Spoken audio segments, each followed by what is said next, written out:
প্রকৃতির অপার সৌন্দর্যের লীলাভূমি পার্বত্য জেলা রাঙামাটি।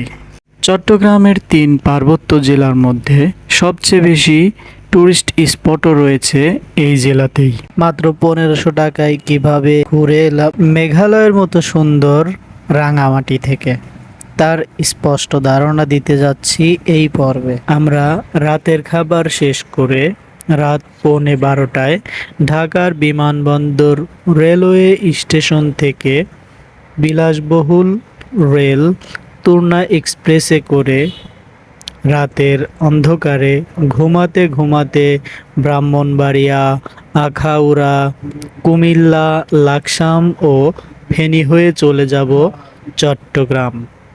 দেন চট্টগ্রামের অক্সিজেন মোড় থেকে পাহাড়িকা বাসে জনপ্রতি ১৭০ টাকা করে দিয়ে সোজা চলে যাব আমাদের কাঙ্ক্ষিত রাঙামাটি।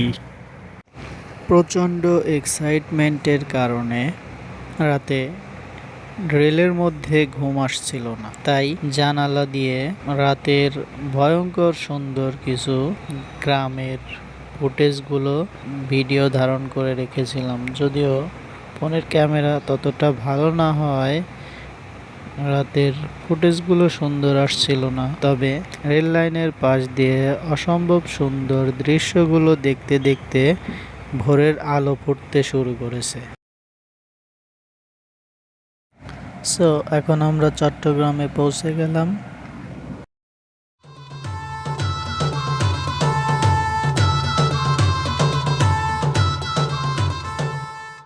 ধারাবাহিকভাবে পরের পর্বগুলোতে মূল আকর্ষণীয় স্পটগুলো দেখানো হবে।